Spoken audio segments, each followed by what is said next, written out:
You should be able to get it on Instagram now. Turn that volume down.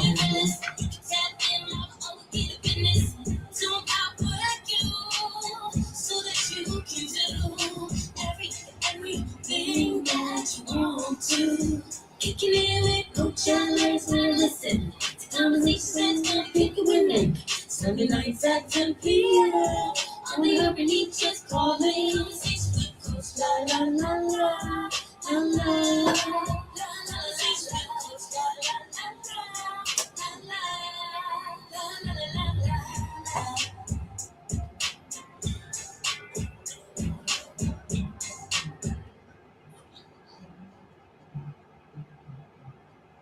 Hey, hey, hey, hey. How y'all feeling? How y'all feeling?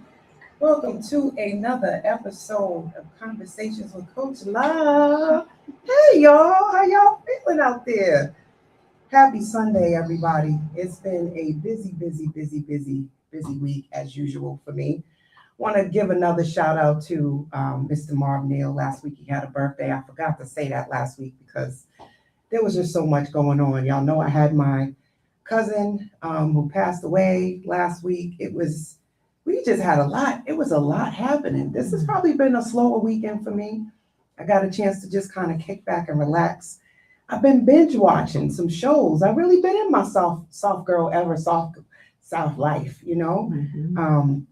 Being able to just relax and do nothing is such a gift. Yes, I was doing absolutely nothing this weekend. So I'm really excited about that. But you guys know Boston has Black radio, right? And we are Urban Heat. I want to give a shout out also to the New Edition. They have reached the #1 spot on the leaderboard for the Rock and Roll Hall of Fame. So I have to give big shout out to us, all of us NE lifers and, you know, the Rizettes and the Riders. And, you know, we just did our thing. So I'm really proud of them. And shout out to the Urban Heat. Marv Neal and Dita Weeda did a tribute rap song for them. And also we got our own new theme song too that Marv Neal hooked up to T.I.'s new, Let 'Em Know song. So I'm sure y'all might have heard that. But, you know, it has changed temperatures here in Massachusetts. I don't know where we are now. It seems like it's about 40 degrees outside. We had 65-degree weather and now it's cold again. We got to turn the heat on. I'm really over this. So we got a couple more weeks before it's officially spring. March 20th will be officially spring, and I am looking forward to that because I will be back in the gym, hold me accountable. My little winter hibernation will be up, and it's time to get ready for these 5Ks and get this last 80 pounds off, y'all. So some of you might know, 2 years ago, I was at about 390 some odd pounds. As of today, I weigh 262 pounds. And the goal is to get under 200. So I am pushing to get to about 180, 190. So I got some work to do. So y'all keep me encouraged. If y'all want to work out, you want to walk, hit your favorite around the way therapist up. So what are we talking about tonight? We are talking about soft era, your soft girl era. And that's with boundaries because we are still in Women's History Month. So I have a special guest that's going to help me have this conversation. Because you know, every time we have a conversation on Conversations with Coach Law, it's about healing, meeting strategy, right? And every conversation is an invitation for you to bet on yourself. So you know, every guest that I bring is all about giving you nuggets and giving you tools to be able to do just that, to bet on yourself. So I'm gonna tell you a little bit about tonight's guest. For one, she's a powerful speaker. She is dynamic. She's a mom. She's an accomplished author and a community leader. She has a public health background and she's dedicated to empowering individuals and transforming communities. She has a robust academic background, y'all. Now, not only does she have a bachelor's of science in criminal justice, this girl was summa cum laude. Clock that T, right? Now, I don't know if I'm gonna mess this name up, but it's tell me how to say this. Rasmussen University. Rasmussen University, right? She also has an associate's degree in early childhood education from Bay State College. And baby, she was the president of that program. So she ain't playing around, Okay, not at all. And then she recently also received her master's degree in public health from Resman University as well in 2023. She's a mother of three, and she deeply understands the challenges that families face, especially those that have been impacted by domestic violence. Her personal experiences with sexual assault, which I hate hearing that. Too many of our sisters, too many women in general, and men too, have experienced sexual assault, believe it or not. And domestic violence fuel her passion for advocacy and activism. Known for her optimism and charisma, she is a beacon of hope for survivors, using her lived experiences to guide her work in addressing the domestic violence epidemic that affects countless communities. Now, I'm gonna keep going because this lady, okay, she didn't stop there. She's also the dedicated founding member of Massachusetts Statewide Coalition Track, where she mitigates public policies that affects the lives of victims and survivors seeking legal protection. I think that's so important to understand the importance of having people like Shaquera at the table when they're talking about policies, right? She's also part of a steering committee. She's a member of the Lower Roxbury Coalition's Wellness Initiative, where she collaborates with community partners to develop comprehensive support services for families and children in need. Now, I ain't finished. She also serves as a community engagement specialist for Massachusetts Community Engagement Alliance, which is funded by the National Institute of Health at Boston Medical Center, where she works to enhance public health outreach and engagement. She's also a consultant, clock that T, with an organization such as Follow Suit, which does great work with youth, where she serves as the vice president, and then Danger Star Awareness, where she reflects her commitment to uplifting others. Shaquera has designed and delivered impactful domestic violence awareness trainings and workshops, leaving a lasting imprint on the community she serves. Through her political campaign, volunteerism, and initiatives that provide essential resources like cost-free mentorship for survivors, graduate students seeking their MPH, and law students with a passion for learning how their work can break cycles of intergenerational violence. Shaquera actively works to dismantle systemic barriers and foster collaboration among community members, public and community entities, as well as stakeholders. Honey, clock that T. The girl is busy. She needs nothing but love and support because she is an active community member. She does big, big, big things. And I'm about to bring her on the virtual couch so she can say hello to everyone. What's up, girl? Hey, everybody. How you doing? I'm all right. You busy, all right. honey? I'm busy. You I'm busy. You busy. Now make sure you come this way a little bit. Come a little bit more. All come this way. Come towards me. Yes, Towards a little you. bit more. A little bit more. More? Yeah. More? Yeah. Okay. I'll be right in the camera. Okay. Awesome sauces. All right. Listen, we in honey. the camera. I just love hearing my sister doing their thing. Mm-hmm. You do phenomenal work, Mhm. and you always making sure we stay informed. So, what's something we don't know about Miss Shaquera's story? Something that's going to be surprising before we get into these questions. What's something that would be, well, folks will be like, I didn't know that about her. That's not in your bio, not on your website. Something interesting, quirky, funny, different. Ooh. Yeah, who is Shaquera's story outside of all of this? So outside of all of this, I love hip hop. I love hip hop. Okay. I love to dance. But I gotta have a couple adult juices to get comfortable with dancing nowadays. I think I've entered the dating. Yeah, I don't know what this is, but we're gonna find out. All right, well, I got a little crush too. They've been coming for Coach. I don't know. I'm all right with it though. We're gonna Come see. on over here. Other than that, Yeah. I mean, I'm an open book. I enjoy cooking. I enjoy being a mom. I love all those things. But something somebody wouldn't know is I really do enjoy dancing, and I go to another place when I'm dancing. So when I get the opportunity to be that and do that, I do that. So other than that, that's it.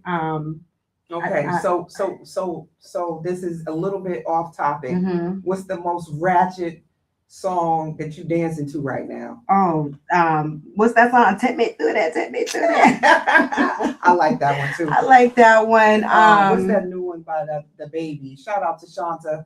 Her daughter right now is in his new video. Okay. So yeah, I think it's called Pop That something. Oh, I don't know that one. Yeah. Let me see. Hold on. Yeah, it's called. I think it's called Pop That. It's by the baby. It's definitely very, very.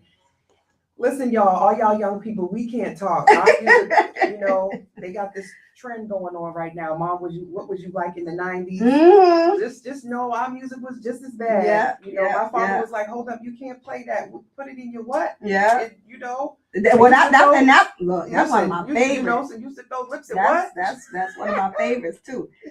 Listen, but you know, it's good to stay connected to your youth. That's I right. mean, for a lot of people, we just, as we get older, we just take life way too serious, and we gotta have fun. I know people have given people like Tyler Perry a hard time over his new movie because it is, you know, it's a little. I haven't seen it. It's funny, right? What's the name of it? Go ahead, Mom. I forgot the name. Something road trip. Anyway, Tyler Perry got a new movie and it's a little risque. And recently, I just posted a video too where I was, you know, doing a little. When you was doing a little twerking, little dancing, and Cat Williams is dropping the N word and some swears and stuff. And you know, I was a little reluctant to post it, like, you're the favorite around the way therapist. People are gonna side eye this, but the whole point of it was you're a whole person. Yes, and the whole point of it was to live your life. You That's can't right. continue to live your life according to everybody else's standards. Sometimes you gotta just not take everything so seriously. Like lighten up, get your boxes out the bunch. Gotta live a little bit. Live a little bit. Have a little bit of fun. Yeah. Right. So tonight, you know, we're talking about the soft life, right? And some people may or may not know, but most of the people who've been listening for a while, I've been doing the show for 3 years. And this is season 9. Okay. And season 9 has been all about milestones. We've been talking about motherhood. We're talking about manhood. We're talking about healing through transition. And I thought it was a good idea to really start to think about strategies as we move into these milestones. I turned 50 this year. Whoa. I turned 50 this year. Don't look nothing like 50. Thank you. That's how. And you know what's so interesting is what I thought 50 looked like as I've gotten there is nothing compared to what it is now, right? I just have a whole new respect for aging. That's right. But with that, there's a lot of pressure on where you should be when you hit these milestones. And I was hoping that we could kind of like talk about the soft life with boundaries, right? Because this is a new, you know, pop culture, pop therapy. Yeah, we're talking about soft life, and a lot of people are misunderstanding what that means. But I think because this is Women's History Month, and especially for Black women, we have consistently been in a space of being strong, to the point that I think it's really impacted our mental health. It's put us in some unhealthy relationships because we're trying to be strong to hold all spaces for everyone except for ourselves. That I wanted to talk about that. Soft life with boundaries. Softness is not a weakness. That's right. Because I think sometimes the first thing we think of is if you're soft, then you're not strong. If you're soft, then you're weak. But it's actually intentional peace. That's right. It's emotional intelligence. That's right. And it's strategic protection of your well-being, which I think is in alignment with the work that you do with really helping survivors, right, regain their power. That's right. You know, especially when it's been taken away. And then I think there's a hypervigilance to be harder or to even be stronger when you've gone through something like that. So tell me, from your perspective, and then I'm going to jump into these questions. When you think about soft life, what do you think about? What does that bring up for you? When I think about soft life, for me as a Black woman, I think about the ability to be naked in my true self in any room without flaw, without condition, without worry, without fear, and really accepting who I am and all of who I am. I've been saying this a lot to people. Make sure you love you in real life, because the internet is really not a real place. And for some people, when we talk about the soft life, a lot of folks look at what they see on the internet and they interpret it as, okay, so I'm not really living a soft life because I'm not doing that thing.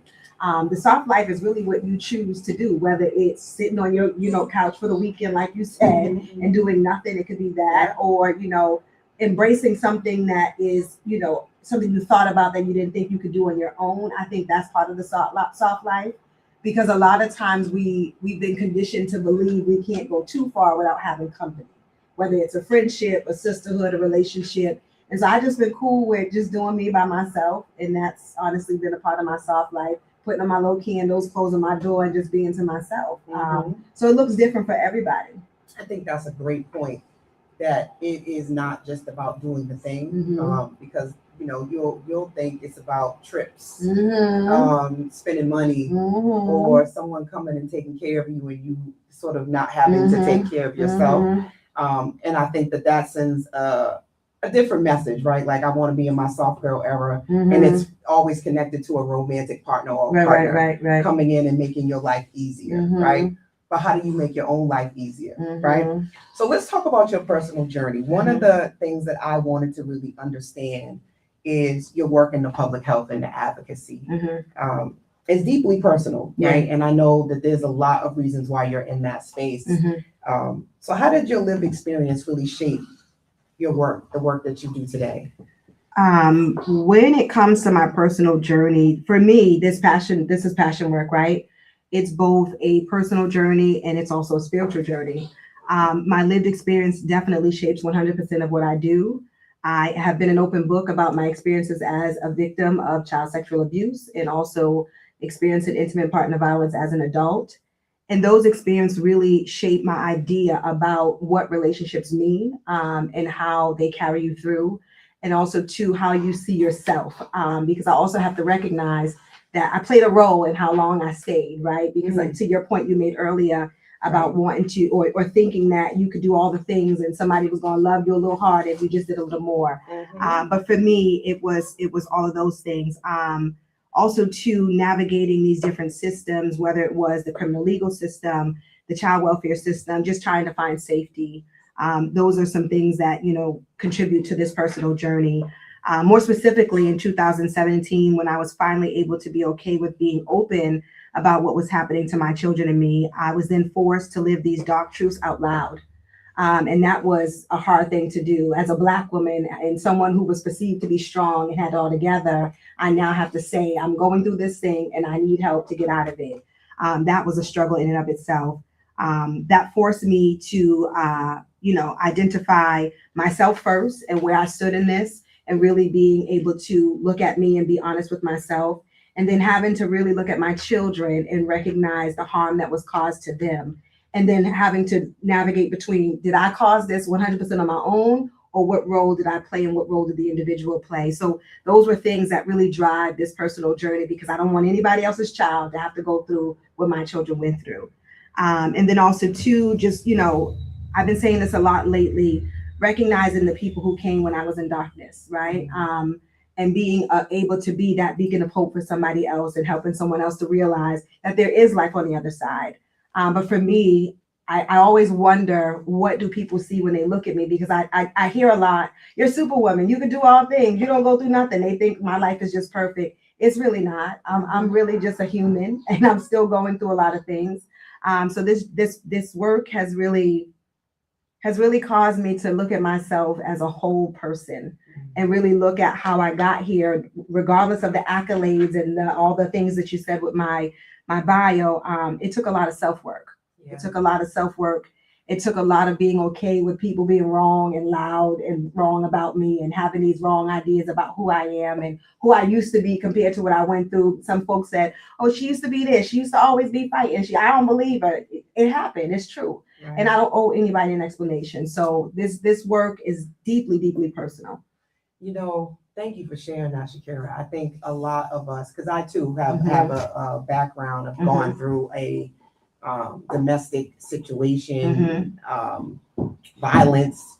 And when you say violence, like, there's levels to it, right? And so a lot of times people think, well, you was getting, dragged out, you was beat up. They think of the movies, how it happened in the movies. And it's not always that, and I remember my son's father in particular, like, why are you always, making it just so dramatic? It's not that serious. I'm like, dude, you pull me by my hair, or you Mhm. do any of those type of things, Mhm. that is not okay, Mhm. right? Like I don't care if you think, okay, you just hemming me up. It's Right, not right, okay. right. So it's like when you start to say that, people then look at you like you was really allowing somebody to treat you that way. Mhm, So mhm. it takes a lot to do that. And some of the messaging that we get as women in terms of masculinity, Yeah, often initially, and I'll yeah. speak for myself, you're like, oh, well, I was wrong for that. And I Mhm. was young then too. I was like, Mhm. I was wrong for that.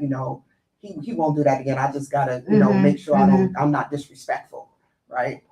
And Mhm. so a lot of times you don't say anything to anyone because you kind of feel like, The embarrassment. I'm a little Mhm. feisty. I got a mouth Mhm. on me, as they used to say, Mhm. you're loud, Mhm. so you kind of, you brought that on yourself. Mhm. It's interesting, those narratives Yeah. that come out. Yeah. And when you think about, again, this idea of being a soft girl, often is being obedient. And Yeah. then you think about Yeah. submission Yeah. and how that can so closely twist and Mhm. turn to Mhm. something else. Listen. And no one wants to talk about that part, right? And I think when we're thinking about Women's History Month, we can't just not talk about Mhm. some of the dynamics that we face, Mhm. not just in heterosexual relationships, because Mhm. this is happening in, Mhm. same-sex relationships Mhm. too, in terms of power dynamics. Yep. Yep. Yep. Right? And the idea of softness Mhm. also can scream, be quiet, be demure, Mhm. and listen. Right. You're Right. not talking back, Right. right? All Right. these type of things. And I think it can send a message that often could lead people into some unhealthy relationships if you Mhm. don't fully understand. Submission should not be forced. That's right. It should be something that you feel safe in. Well, submission happens when we feel safe, right? But not everybody gets that, Right, right? right, right. Some people use force and aggression Mhm. to get submission, Right. and that's a whole different type of Mhm. conversation. That's a whole nother conversation. Right. But those are some of the things that I experienced. Going into that relationship, I was single for a very long time. And I was just sure, like, when you send me somebody else and then I'm gonna be like this right here, I'm gonna be soft, I'm gonna do all. And I was doing that, running the bath water, cutting the lemons and the limes and putting it in the shower, putting the milk in it, like all the things, cutting the hair, all the things. And I was doing that for somebody that was a straight monster behind the scenes and not realizing until it happened again and again. And I'm like, oh, wait a minute. So you took my softness to mean that I was weak because the person had already known about the old me. So you was expecting something else. And that's when you just figured we're going to do this and she's going to respond this way and I'm going to go my way. But it didn't happen that way.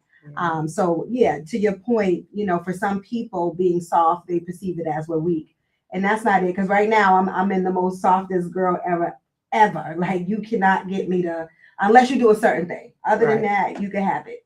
Right. You can have it. Yeah, and I mean, they also talk about, for women of color, I think more importantly, we are often seen as hard, aggressive, difficult to deal with, the B word. Yeah. And we often are not perceived as soft. So I also think some of that is giving us permission to step into our femininity. Right. To put down the bags and to be able to ask for help. That's right. Right. To be able to say, I don't got it. To be able to say no. And to be able to say, I'm not okay. And I'm not okay. Right. Like, so I think there is a lot of good that's coming out of this whole idea of the soft girl ever. Is like, no, I'm not doing all the things. Yeah. I want to be helped. I want to be taken care of. So I think that there's pluses and minuses to it, but there's got to be balance.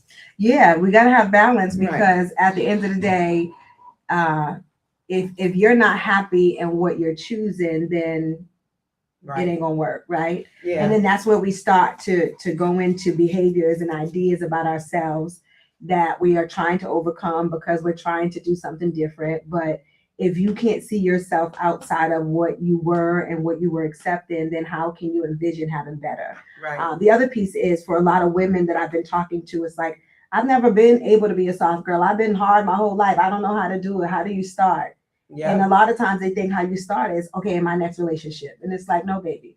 You do it start with now. you. Right. So one of my questions, right? So Mhm. survivors, because you just kind of Mhm. segued us very well. Mhm. Survivors often carry both Mhm. strength and invisible wounds. Yeah. Right. Yeah.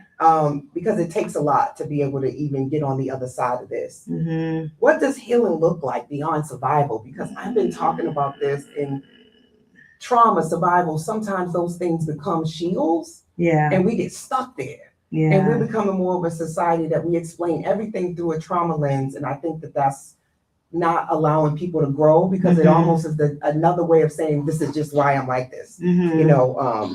This is just how I am. You got to Mhm. understand, I went through this and I went through that, which, how do we grow? Yeah. Right. So Yeah. from your perspective, what does healing look like beyond survival? Oh my God. So healing can look like beyond survival is simply choosing ourselves first, Mhm. right? Starting there. And there's so many different ways to start this healing journey. And while I say simply, I also understand that it's hard for so many of us to just do that, right? It isn't easy from the beginning or the end, because we're still trying to navigate something that's new. Until we get comfortable with this new beginning. And speaking from a Black woman's perspective and learning when to put the cape down, to your point, learning to be okay with not always being the strong one, learning to be okay with being vulnerable and transparent, and allowing the love and the light. And those are some of the ways that we can heal as survivors. And trauma has a way of making us believe that when it's happening, we're on an island and it's only happening to us. It's only happening to us. And so for that, I say, healing can look like having to face ourselves in order to truly embrace the healing journey, and understanding that healing is not linear. It is a personal journey that does not look the same for everyone. And that healing is a phenomenon of ideas and behaviors and the intentional work to ensure that we get to the other side of our traumas. So it looks very different for all of us. Oftentimes people think, I want to do that thing because if I do that thing, I saw how it worked for that person, so I want to do it like that. Right. What I love about the approach that I take and my team takes is that we really individualize the healing journey and the safety net for survivors in an individualized way. We look at the whole person and we look at what they're coming with, whether they have children, what their educational experiences are, what their personal ideas are about how to get to the other side, and what they want to see happen in terms of outcomes. And so for everybody, it looks very different. For some people, it looks like isolation, like I don't want to be bothered with none of the people who got me here in the first place, or none of the people who never believed me in the first place. Or it could look like, someone being very attached early on because they don't know how to be by themselves. It can look really different. Healing is one of those things that is very, I would say it's very challenging for some people, because oftentimes some people don't even know that they're healing. They'll keep saying, I'm in this space, I'm in this space. And then they talk about the things that they're doing. And then they realize after talking to somebody else, you've been on the healing journey, you're doing the work. But because you keep raising the bar, I seen a quote the other day, you keep raising the bar, not realizing that you're actually doing the work. So I'm thinking about that. I'm thinking about the people who are constantly going and not recognizing and being present in the moment that you're actually doing. It doesn't look like somebody else's thing, but you're getting there. It's so true. And I think, you said earlier that, social media or is not a real place. No. And, I'm gonna push back a little and say, I'm on there, you're on there. And we share a lot of information that I think is very real. And I think you just have to decipher. That's right. Right. What's on your timeline. That's right. And what you're consuming. Because in any place, even out here, what we call real, there's a lot of people who ain't real. Right? There's a lot of spaces and places that are not authentic. And I think that becomes really hard, I think, for survivors, especially because usually this is somebody you trusted, somebody you love, and then they just do a 360 on you. If family betrays you and does something to you, it's hard to be able to trust anything. Because if my mama can do me dirty, if my daddy can do me dirty, if my biological family, if the man that I lay next to can all of a sudden turn around and treat me like that, how can I expect anybody to be who they say they are? So I think that, we have to think about and you said this too, about what roles we play Yeah. and the signs Mhm. possibly that we see. And if Mhm. somebody is actively trying to mislead you, it Yeah, can yeah. be hard. Yeah. I'm not going to say that even with doing this, that you can't still get gaslit or Mhm. potentially meet somebody who's not who they say they are. Mhm. But I know for me, there was a lot of warning signs Mhm. that I ignored. Mhm. There was people who told me things that I was like, you don't know what you're talking about. Yeah. I'm gonna see for myself, Yeah. right? Mhm. And so I have to acknowledge that Yeah. stubbornness and that unwillingness to take advice from people who Mhm. try to guide me, Mhm. right? Well, it's hard to listen to people you don't trust, right? I also want to piggyback and go back to me saying that the internet is not a real place. I say that for the people who pretend to be something that they're not. I say that for the messages that are put out there to deter people from the real truths and deter people from really getting to the information, the resources that they need to make the changes that they want, right? I also say that because people can get on the internet and be anything they want to be. And with that, you have people who are navigating the internet blindly.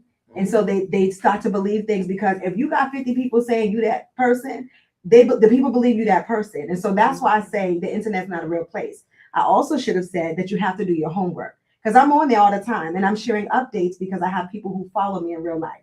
So for the people who are watching, I want you to know my life is a true story. If you see me posted and I'm talking about me personal, that I'm telling you the truth, right? So a lot of times I share memes because either it's part of a conversation that was had or there's some truth behind it I think needs to be said. Or I also think that, this what might resonate with somebody else. It's not always because it's a part of something that I'm going through. Right. That's what I mean about it's not a real place because people watch me. I've had people say, well, I've never seen you on a date. Are you gay? Are you a lesbian? Because they think whatever they see on the internet is my life. Right. And that's what I mean by that. But I think it is a real, everything around us tangibly is real. That's right. Right. That's right. How you interpret it and your perception of what you're consuming. That's right. We all need to elevate a little bit and realize that that's only one element of someone's life. That's right. Right? It's not that it's not real. It's just one element of their life. You get to choose what you want people to know at work, right? You could say, you know what? Work's not a real place. Not everybody's letting you see every element of who they are. And at work, people code switch all the time. Who you see in that boardroom is not who you is necessarily at home or around their friends. So I think we just, when we say certain things, because language matters. Of course. People then keep saying that. And I'm like, well, wait a minute. I'm on there. A lot of people aren't on there. I'm definitely a real person, but I'm not telling you every fit fart that's going on in my life. Of course. So does that make me not be a real person? Do I have to therefore go on there? And then people who do that, we're all side-eyeing. You're using it like a diary. Like, do you need to tell us every thought that you have? I get you. So I think that there's this, that just everything for me is about balance, right? And I think we all have the right to decide what elements of our life we want to disclose. Absolutely. No matter if it's work, no matter if you dating, you get to decide, am I comfortable enough to share with you? But back to what I was saying, these were people that I trusted. I just was like, well, I'm a see for myself.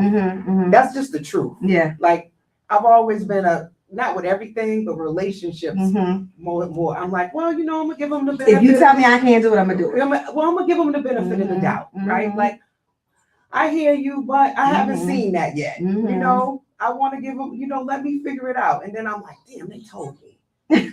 They told me about your behind. They pre-warned me. And now I'm all caught up, So anyway, on my next segment, we're gonna segue because I'll just go on a whole tangent. That's okay. So I appreciate you for giving me grace, sis. No problem. So what does therapy mean to you? Which brings us to the boundaries in the mental health part, right? And many survivors struggle with setting boundaries because safety was once uncertain. So how can survivors begin rebuilding a sense of agency, right? And when we talk about agency, that's self-agency for those that don't know, right? That's ability to go and get your power back and feel grounded in your own body. When someone does that to you, it just really takes away, it makes you anxious. Let's just say what it is, right? And that's where that anxious attachment comes right? in. You're very, but anxious attachment can sometimes be there before you get into that relationship. But once you have somebody violate you in a way like that and you didn't know it was coming, you're on eggshells and you're just Yeah. really guarded, Yeah, definitely. really guarded. So, how can you rebuild that? What are some of the things that you have worked with your clients to do to help them get there? Um, for me, for survivors that are watching, survivors can begin rebuilding a sense of agency in many ways. One I would recommend is forgiving ourselves for the things beyond our control, letting go of the ideas we created about ourselves that we did something to warrant the negative behaviors of someone else. Inner child healing has taught me that for so long I was who I had to be in order to survive. And then setting boundaries is something I'm embracing in my 40s. And I wish I had this discipline when I was younger because I definitely did not. For the survivors who are watching, rebuilding our lives in plain sight does not come with an on-off button, a manual of instructions, or the village that it can take to feel seen, supported, believed, valued, and whole again. It is a series of awakenings where we center ourselves spiritually and choose ourselves for the first time every single time. We are okay with folks being loud and wrong about who we are in real life. And despite where we come from, we are learning to embrace people who hear us when we become silent. When life becomes overwhelming because we are here, when life becomes overwhelming because here we are meeting versions of ourselves for the first time, we are comfortable expanding and using our voices to remind the world that we are still here. Setting boundaries for survivors is not about not letting anyone in, but rather is about being cognizant of the red flags that we talked about. The red flags at this time that comes without this fear of losing people, right? Sometimes we don't want to see the red flag because it's like, well, I just started liking him. I just started liking her. If I say that, they might back up. So healing and setting boundaries looks very different depending on the trauma that has happened to you. Because sometimes the experience itself can be so traumatizing that even with the support and even with the re-acknowledgement that you're going to be okay, it might not feel like that until you're finally in a place of feeling like that. It also is a matter of really retraining our minds to think that we're no longer in that space of trauma. And as I said before, when trauma happens and there's no healing process, we're stuck in that element. And sometimes it's hard to get out of that when we don't have the right resources. Yeah. So, there's a great book called The Body Knows the Score. And once you've gone through something, your body remembers. That's right. Just like for me, I'm scared of dogs, right? I've gotten better, right? But once you've had something happen, your mind will immediately remember that that's something that you need to be afraid of, or something that's not safe. Right. And then what happens is it doesn't even have to be, I can just hear a dog bark, right? It doesn't even have to necessarily be that it's where I can see it. Yeah. So I just wonder, right, as we are navigating this place of healing and people wanting relationship, wanting connection, because it's both men and women that are struggling with the stuff that happened in previous relationships, on how do we do that? Like, how do you set the stage with the next partner? Do you say, you know what, well, my last partner was very abusive, and what's that like? For a lot of people, they don't want to lead with that in every relationship, saying that I was a survivor of this, right? Like, because we talked about this before, we do this work, so that means we're constantly talking about it, right? And so you're reliving it, right? People are asking you questions. Absolutely. How do you get to a place in your body where you're comfortable enough to talk about something so traumatic and be okay?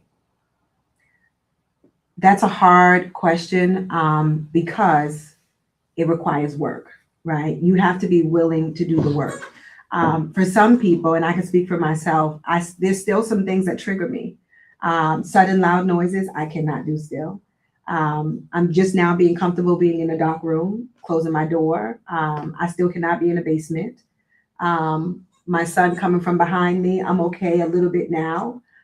Just those sudden, things that I'm not expecting that just, seem like it's taking over my power to be okay in my own body.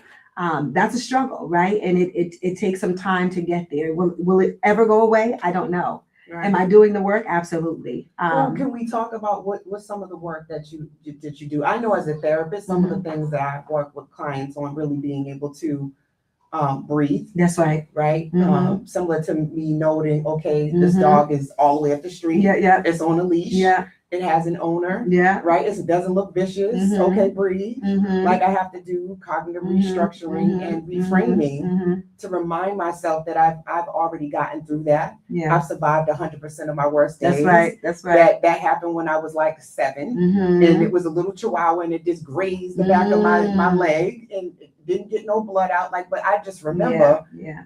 and, you know, It happened. right. There was a while where I didn't like walking around in the neighborhood because I remember as a kid, people leaving their dogs and the dogs would chase us. Wow. Right. So I didn't want to like Right. walk around in the Right. neighborhood because I'm like, people don't chain their dogs up. Mhm. So I was always getting chased by a dog and Mhm. jumping on a car. Mhm. So dogs were unpredictable. Yeah. But I realized that also had a lot to do with the owners, and it had a lot to do with the owners. Yeah. Not everybody trains their dogs that way. So as I've gotten older and got more information, Mhm. that's helped me get more comfortable being Yeah, around yeah. certain dogs. Yeah. And I also communicate, can you please, hold your dog, put your Right. dog on a leash. Right. And if the owner honors that, Mhm. that also lets me feel safer around their dog. So these are the things that I've done to work on that. And I know it's totally different, but there's a lot of similarities because that's PTSD. Yeah. Right? Yeah. That's trauma. Mhm. So what are some of the things that you've done to do the work for you, or what do you suggest your clients do to do the work?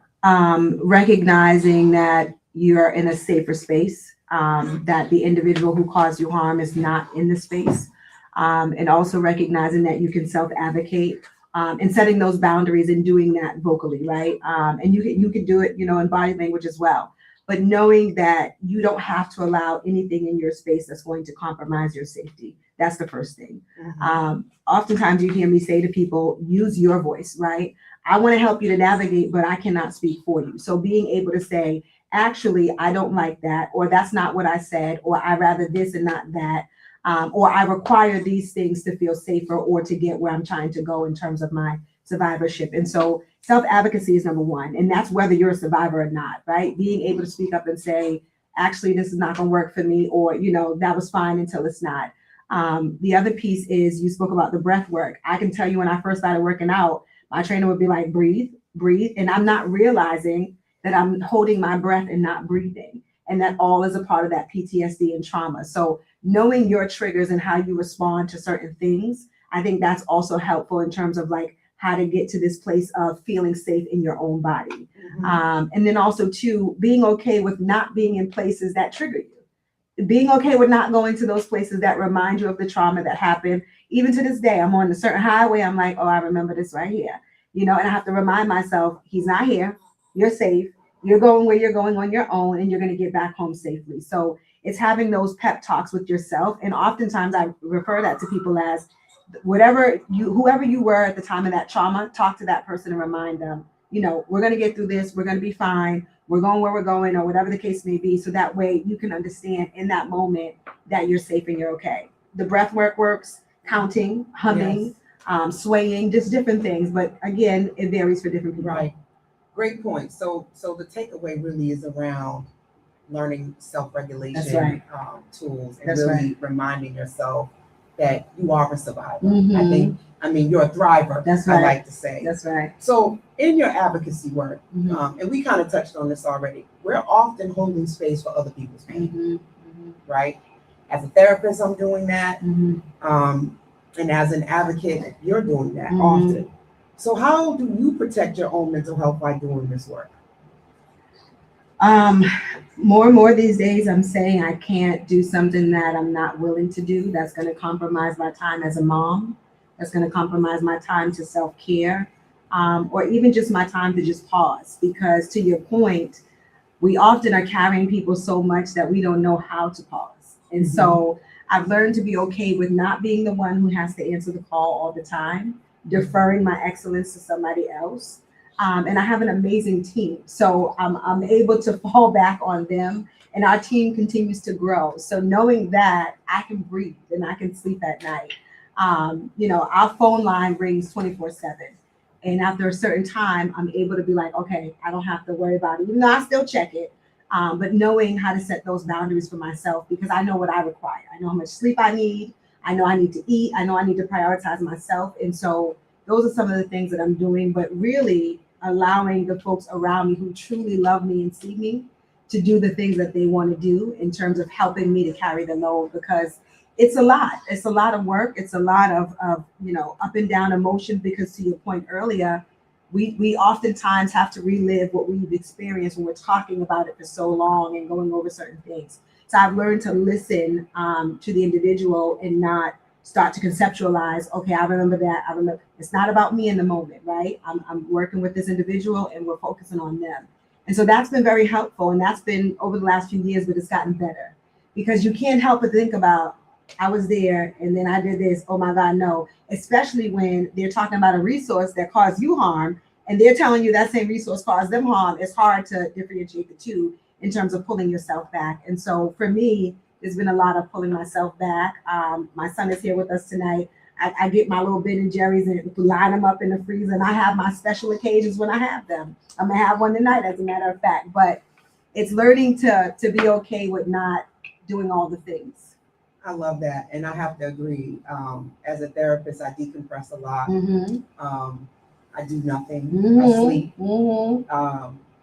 I also do what you're talking about, which is compartmentalization. Yeah. Right. Being able to really externalize myself from the situation and not in a disassociation. Yeah, way. Of course. I can definitely empathize. Absolutely. But understanding that I'm a resource and my goal is to be effective and to share in a way that really encourages people to think. That's right. I think more than anything else is to really encourage people to think and to remind them of where and how they can take their power back. Earlier today on 365 Dad, Marv had talked about that, him and Xavier, about personal power. Yeah. And we call it self-agency. Yeah. But when you really come down to it, no matter what the situation is to remind people of where their power lies. That's right. Even the situations where you feel like you're so powerless, it's just because you're probably overwhelmed that you can't see. You're out, right? And so often that out is like right there and the light is right there, but you're afraid of what's on the other side. Yeah. That sometimes you stay in what's familiar to you, even though it's unhealthy. Yeah. You're saying something similar to what we say to those that we support, is you got to keep your head up in the fight, right? When we put our head down, we're thinking about a certain thing and we're expecting the same outcome all the time. Right. And so you have to keep your head up in the fight. You have to keep your head up to know what's coming, how to respond, what you blocking, and what to allow in. Because sometimes we think about people who want to help us right away. We start thinking about, what they trying to do. They trying to be nosy. They trying to tell my business. They trying to hurt me, because we haven't received that kind of love before. So it could be really weird and feel strange in the beginning. Right. So when you keep your head up and you have your light on, you can discern that. Right. And you can actually, protect yourself. That's right. Strategically. That's right. They also mentioned something that, when you think about turn the other cheek, right? And I love the way it was framed earlier today, that it wasn't about taking something. It was about using your other cheek that wasn't harmed and is not inflamed and is not hot. Your other cheek can do the fighting because it's not hurting. That's right. And I said, thank you for that, Xavier. That was a great way to look at it. Because often you're like, I'm not going to be turning the other cheek. Right? But it's really about how do you fight back strategically? And that's not physically with your hands. Sometimes it's with your pen. There's a lot of power in being able to sit and write something down. Trust me. There's a lot of power in being able to just calm yourself so you can articulate your words. When you're yelling and screaming and crying, people can't hear you. So once you actually regulate yourself enough to speak up for yourself, you're a powerful person. That's right. With your words. That's right. And you don't have to yell, you don't have to curse, but you can definitely say some things. And sometimes it's just no. Yeah. No. That's what my shirt says today too, y'all. No is a complete sentence. All right, so let's get into my other favorite segment. Okay. Which is the bet on self moment. Okay. Right? Now, this has been inspired by my own life, my own way of even getting out of my domestic violence situation. And my father said, baby, if you bet on yourself, you'll never lose. Right? And that was said so many different times, but it's like, if not now, then when? Yeah. And if not me, then who, Mhm. right? So when you think about from a public health standpoint, how important are community-based resources in breaking cycles of violence? And I want you to tie that into your own bet on self moments, because I don't want to tell your bet on self moment, but anyway. So I'll start off with my bet on self moment. I was sitting in a courtroom at the Dorchester courthouse, and there was another individual before the judge talking about a 209A order, which is a restraining order. And the facts were giving about the circumstance and all the things.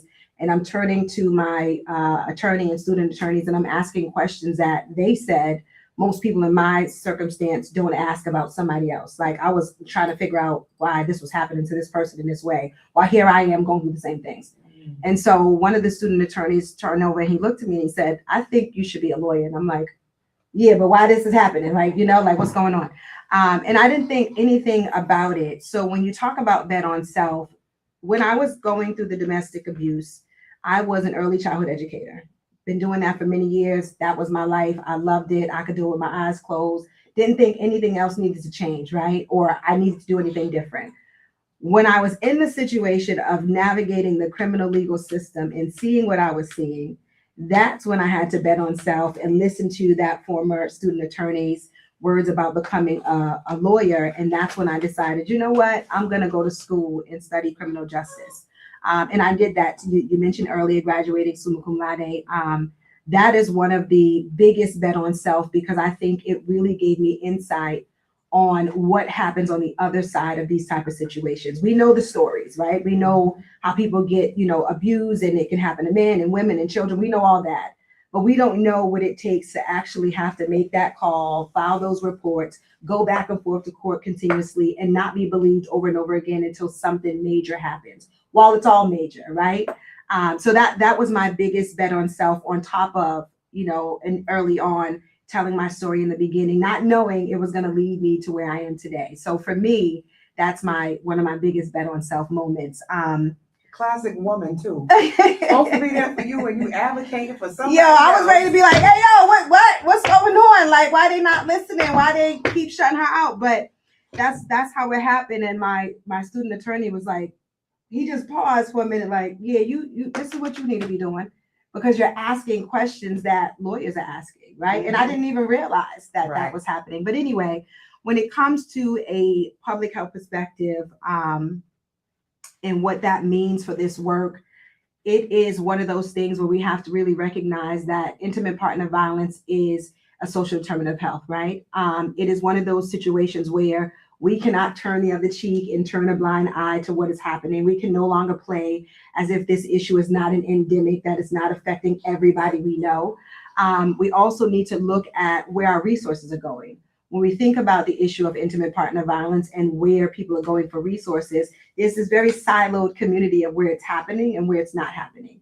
And so we look at, from a public health perspective, how, individuals who are raised in certain communities where this is the norm, when it happens to us, it's like, okay, we're gonna go through this and ride it out. But when it's something that is like, wait a minute, that's dangerous, and we have that language, because you said words matter, then we can start to put things in perspective, like, wait a minute, this shouldn't even be happening. And now I can be comfortable with looking for support. And so from a public health perspective, my biggest call to action is that our city and state recognizes intimate partner violence as a social determinant of health. And I have to second that, ditto that, because I think when we think about being able to be soft, when we think about being able to take care of yourself, Maslow's hierarchy of needs talks about this exact thing. If safety, the basic safety, access, and feeling comfortable is threatened, that's right. How do you relax, right? And the idea of even being soft is about relaxing. It's about self-care. It's about emotional intelligence, as we said, intentional peace. You can't have any of those things if you're in constant fear and you're in constant trauma, and your basic needs are not being taken care of. If there's no resources to help you feel safe. For those women that feel like they have to say, because how are they going to take care of themselves? And so we have to be really mindful of the messaging that we give women, especially around this whole soft girl era, that could put them in these positions where they have no resources, right? And they can't leave something because they don't have a career, they don't have money, they rely 100% on their partner, right? Like, how do you therefore get yourself out of something unhealthy unless there's a community, that's right, right? A tribe that's going to come in and give you a soft landing, right? And so that's why those resources are so important, because there are a lot of women who that is the dynamic. They are not the sole breadwinners. Everything is provided by that partner. How do you get out? I'm being led to say that yes, we're talking about soft girl era, but I have to also say that there are a lot of men who want to experience their softness, but society and women and life and this historical Only reason why I factors. ain't bringing them up because it's women's history. I'm okay with that. I'm okay with that. But but we know that the men wanted to. We know they wanted to. Right. I say that because, right, at the end of the day, we're moms and we have sons. And when I think about what my son is witnessing, because I think I'm a hell of an example, right? But I want him to know that you're also supposed to be safe in your body. While I'm teaching my daughters that it's not okay for a man to put their hands on you, I'm teaching my son that it's not okay for a woman to do the same. I'm teaching my son that it's okay to, not be the hard body and not to be soft, vulnerable, right? To be vulnerable and be okay to be in that. Feelings. That's right. And also to have a partner that can understand that. Again, I'm talking about perpetuating ideologies of what a man and a woman is. So a man's traditionally is told to be masculine, be a provider. That's right. Be strong too, and not to show any weakness, not to show any no feelings, cry. right? Don't cry. And a woman is also taught, be soft. Don't say nothing. Don't say nothing. You sit there, be cute. Be quiet, be demure. Let the man take care of you. There's a lot of dynamics where both parties are not being taught to be vulnerable and to really say what it is and what they really need. And to be okay with saying, hey, I would like a career. I don't want to have kids. That's right. Yes, I want a partner, but I don't want to you to do everything for me. Right. I just think giving space for people to be able to have voice. That's right. Is part of being soft, right? And again, it's not a weakness. It's just allowing that vulnerability to come through. And I don't know, soft just makes me feel happy. It makes me feel safe. It makes me want to hug up on it. It doesn't have to be this bad thing. Right. And I'm still strong too. Right. Hella strong. Okay. All right. I'm both things. Which takes us to our final category or final segment or whatever you want to call these little moments that I have in the show. Coach's Corner. Right? I had ran across a video of men in particular, and they talked about therapy. And therapy being the space that, you go to when you've been fighting, because life is, no matter how you look at it, life makes you have to you gotta fight through, sometimes. right? Yeah, you gotta fight. So when you come to therapy, it's like going into the corner, right, with your therapist, and you're talking about, and she's like, okay, or he's like, all right, when you go in next time, make sure you block, make sure you bob and weave, right? And so Coach's Corner is like, as we end this conversation, is really being able to give some nuggets about what we want people to take away from this conversation. I have a unique way of taking these terms, right? Because people are saying it and really connecting it and making people look at it from a different perspective and also understand, where is it coming from? Why are we even talking about soft girl era? Right. Like, why do we even need to say that? Right. But if you understand, if you understand the history, then you'll understand why women are like, no, this is my soft girl era. But we're going to have to do the station ID. I know it's going to come up in like 2 minutes. So at the top of the hour. But what do you want people to take away in terms of thriving, right? Because we want to move them past just survivors. I know that there's survivors, but a lot of people have already come on the other side. And they on the other side. And how do they stay in this place of understanding their power? In terms of a takeaway and how do you stay in a place of power is to think about your future self. To think about, I saw something the other day, Viola Davis said, when she goes into character mode, she writes a bio about that character, who that person is, what they like, what makes them upset, what's their favorite color, and all those things. And so once you get to this place of being on the other side, you're building your bio as you're doing the work. And so it's thinking about what legacy you want to leave behind. A lot of people know me as Shaquera Story. And so what is the story that you want people to say after the fact, regardless of the trauma, regardless of the challenging experiences? What do you want people to remember you as? And so when you think about that, it keeps you in the place of, I have a goal, or a place that I'm trying to get to, where I'm not just checking a box, right? I'm not just saying I did all these things, where I'm actively doing the work to really help and really be a beacon of hope for somebody else who's watching, because somebody's always watching. But also too, in terms of the inner child healing, what does that inner person want, right? Mm-hmm. What is the overall thing that you're trying to achieve? And think about that. Think about your why as to why you're doing the work that you're doing. And also too, think about the people who are coming behind you. Because I often think about, what legacy am I leaving? What path am I building that someone else will be able to follow or want to follow? Mm-hmm. And so when you think in that mindset, you think about who you're responsible to. Totally. From Boston.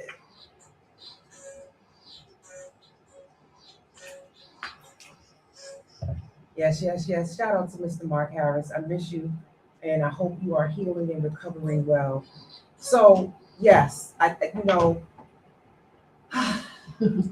you said so much just now, which really resonates, right? In terms of being able to move forward and what the nuggets are and what we're asking people to do. And last season, season 8, that was what the whole season was about. What legacy are you leaving behind? Yeah. And you saying that just brings me back to the whole milestone and understanding the origins of things. That's right. Like, again, challenging what's not real, but understanding like everything that you consume, you have to fact check. That's it, right. right? That's Don't right. take anything at face value, but also be open to understand that your past experiences are just that, past experiences. Yeah. That's no indicator that that's what the future holds, but it gives you data points. That's right. And it helps you grow, and it helps you understand yourself more, what you want, what you don't want, what you like. That's really all it is this data. Yeah. So that's what I want to sort of leave with people is, I don't want folks to be scared. That's right. Right? I don't want you to let life put you in a box and make you afraid. Like me with dogs and me swimming. I'm going to learn to swim this year. I'm tired of being afraid of swimming, right? I'm tired of being afraid of dogs. I'm going to find me a dog whisperer or somebody. How do you decide, this is not going to hold me prisoner anymore? I'm not going to allow this to dysregulate my nervous system anymore. I'm not going to be walking around anxious anymore. I'm not going to be walking around afraid and angry anymore. If these emotions don't serve you anymore, how can you change your relationship with them? And that's really what I hope people will take away. I think soft girl ever, or soft being soft, invites you to be vulnerable and change your relationship with the things that once hurt you. That's right. The things that once traumatized you. And to be able to reframe it and realize that was a person that did that. Yeah. Right? Yeah. That person is no longer here. You don't have to have those be a part of your inner spirit anymore. You can actually unlearn it. Yeah.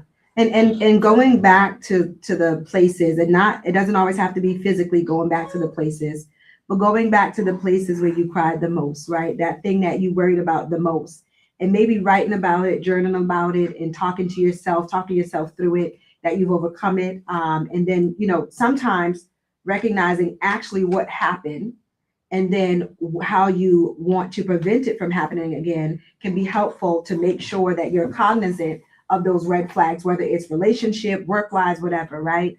But for me, going back to those places in my childhood where I didn't have, this ability to speak up and say what I wanted from what I didn't want it, or having to be something that, I needed to be in order to survive. Knowing that today I don't have to be that person, and I don't need anybody's permission, or I don't need anybody to recognize that I'm no longer that person for me to feel whole. And so it's not easy for all of us. But my hope is that for those that are watching, that they can look at us and see we're real examples of this possibility, right? Absolutely. And then that they could look at us and they could think about people that they're directly connected to. Like, I have a Lakeisha, I have a Shaquera in my life that, I can tap into. And so it's really tapping into the village and the people that are around you, And I'm also being led to talk about, you have the relationships with people that either you want to have or they want to have. And being able to discern between the two is also helpful. Yeah. Because overplaying opposition in anybody's life, we're not doing that in 2026. That's not We're not doing that. That's not a part of the soft girl era. Right, We that's got to it. know when it's time to move yourself from the table. That's right. And so we're going to leave with that. Know Yes. when to get your ass up from the table. Oh, exactly. So you guys have been tuned into Conversations with Coach La. I am your favorite around the way therapist. Every Sunday, 10 p.m., we do a virtual couch. Shout out to everybody on Instagram. Y'all are showing up and showing out. YouTube, Facebook, and iHeartRadio. Also, I'm on Twitch. Y'all didn't know that. My son told me to get on Twitch. So I think I was being trolled earlier from some people on Twitch. But no. I see y'all. I'm not answering these questions, y'all, because y'all trolling me. But really, this is just an opportunity to get everyone to think. Yeah. Right? Just shifting your perspective and just, considering other ways of looking at things. That's right? And last but not least, I hope you'll come back next Sunday for another virtual couch. Make sure y'all tune in tomorrow to the Morning Cafe. And remember, Boston has Black radio, baby, and it's the Urban Heat right here on iHeartRadio. We are Boston's only Black-owned radio station that is on the iHeartRadio platform. So thank you, Miss Shaquera. Any shout outs you got for Thank you anybody? for having me. I want to shout out one of my co-founders. I see her on Instagram. Cully, I see you. Jasmine, I see you. I want to shout out my son who is here with me tonight. My beautiful children, the rest of my team, our other co-founder, Adriana, Vlad, Rob, Jasmine, Mithael. Oh my God, so many people. Tomorrow, so many people, all of our team. I want to shout everybody out. And to learn more about us, please visit our website at shakirastory.org. Yes. Thank you also for your comment about Grandmother's Hands. I forgot about that book on Instagram, made a comment about that book. That's another really good book to read. And at the end of the day, right, we just encourage you to tap into resources, tap into me, tap into Shakira's story, and, continue to bet on yourself and realize you've survived 100% of your worst days. That's right. And you have more power within you than you know. And till next week, everybody, y'all have a great evening and good night.